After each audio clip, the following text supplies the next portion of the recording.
Alright, so I have a set of crimson sweet seeds that were, or seedlings that were starting to develop some mold and whatnot. Some of them starting to starting to dampen off because they were sitting too long. So I'm gonna get them planted in this bed that I have the Lila Now Sweet Glows in. So this is how they look. I've already lost some of them, but that's fine. Crimson Sweet is a real easy variety to reobtain, but I do want to get it grown out and save seed from it if I can. So I'm just gonna plant all these little seedlings into this grow bag right here.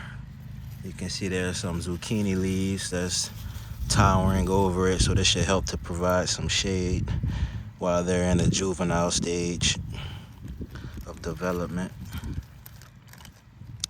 You might notice the pineapple. I believe that's the Kauai Sugarloaf pineapple variety. So the ones that have dampened off, like this one right here, I'm going to just remove that one and just toss it to the side to help prevent disease. This one here is dampened off too. Toss that to the side. And we still have a couple of good sprouts left, so that's what I'm aiming for, planting these and getting some results from them. So as I said, it's being planted in the Lila Now Sweet Glow bed, but not in the same grow bag as Lila Now Sweet Glow. Lila Now, as some of you may know, is a cross between Crimson Sweet and Orange Glow. So the only variety that I don't have growing that's related to these two, or those two, are Orange Glow. Every time I try to grow Orange Glow, there's just some freak accident that just always happens and prevents my success. But I will succeed one day. So I also have the Scarlet Strawberry, Fragaria virginiana, which is one of the sweetest strawberries well, no, it is the sweetest I've ever grown.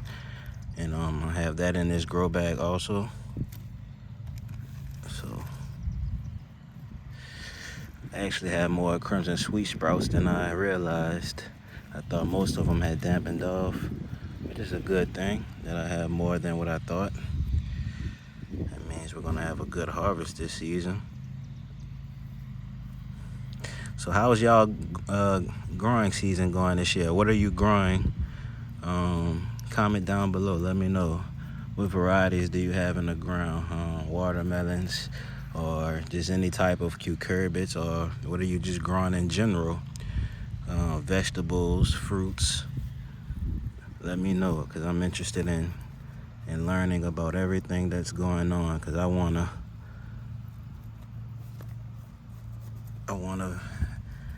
have the same success y'all are having, or better if you're not having any success at all. But I hope everybody is having some great success this season. Mine has been good so far. I wouldn't. It's nothing to brag about. Plenty of gardeners have their own varying levels of success from season to season. I wouldn't say this season was my best. I've planted basils early in the season, and they've been I guess I should just use my old methods, because sometimes I do things right the old way, then I try it again a new way, and the new way just doesn't work like the old way. So that's why I haven't been showing any basil this season or whatnot. So what are y'all growing this year? Let me know. So I have 2 seedlings left. They look like they barely germinated, but hopefully these will grow. The more Crimson Sweet watermelons, the better. Crimson Sweet is actually my family's favorite, especially my mom. She loves Crimson Sweet.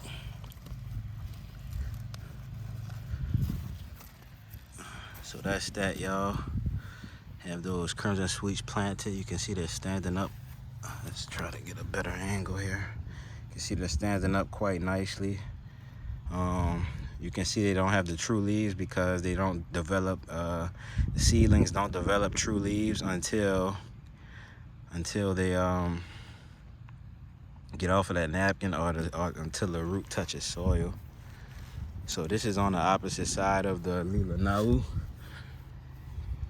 I'm gonna be sure to guide the vines.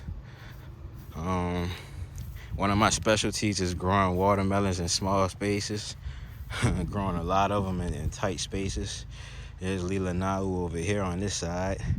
Eventually, of course, they're gonna stretch all across this garden bed here. But as of now, the vines are separated, and I'm gonna be sure to hand pollinate.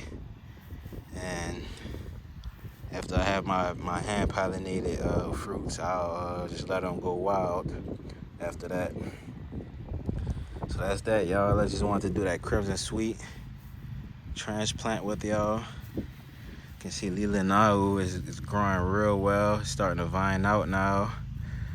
Up here where I put those grape skins at, those vines are just taking off like crazy.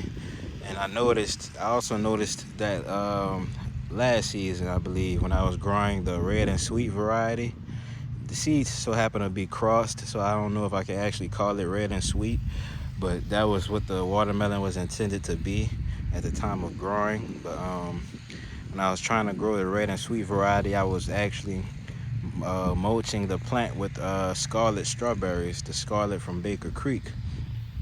And I noticed that the plants that were getting mulched with the strawberries that were basically eaten by bugs and whatnot, I just threw it on at the base of the plant, and I noticed that plant was doing so excellent compared to the other plants. Although all of them were thriving, but when I noticed that when I put those fresh water-filled fruits at the base of these plants, like you can see those grape skins right there.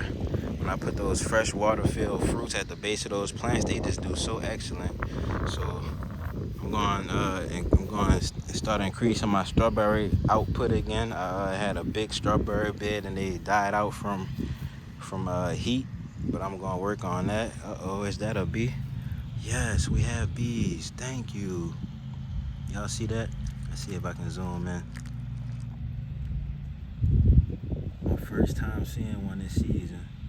So that's maybe why, should I open, I don't know if he wants me to open the bloom for him. I'm so glad that I saw a bee this season, because they've been cutting the fields, and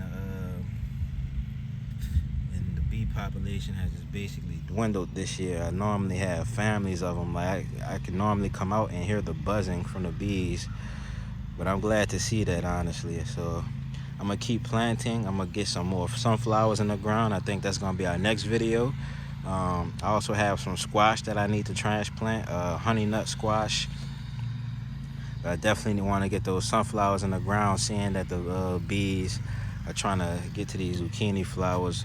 And in fact, I'm going to open up this flower if possible so he can, or at least remove the outer petals. And that way he can get to that pollen that may still be there.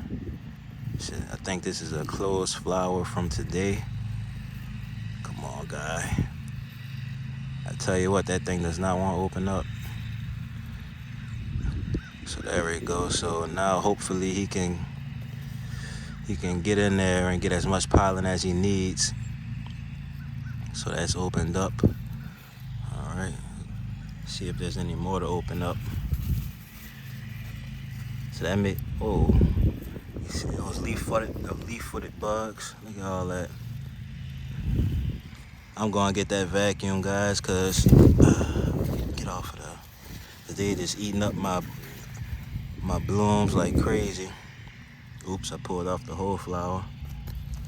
So I think I might start clipping those petals just so the bees could come after hours when the petals close or when the blooms close. And I'm going to get that vacuum real soon. I know I keep saying that, but I'm going to get that vacuum real soon. I'm getting all those leaf-footed bugs out of here because there's too many of them.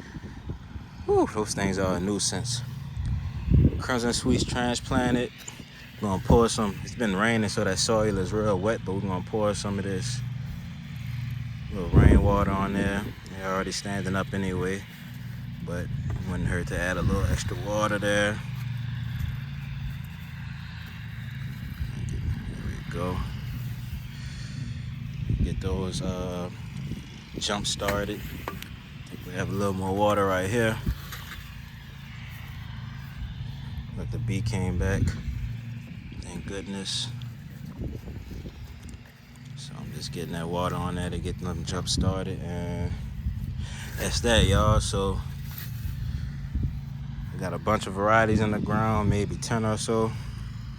The bees finally coming back. I'm sweating. Time to end this video. See y'all in the next one. Hopefully we'll be planting the Hopi black dye sunflower.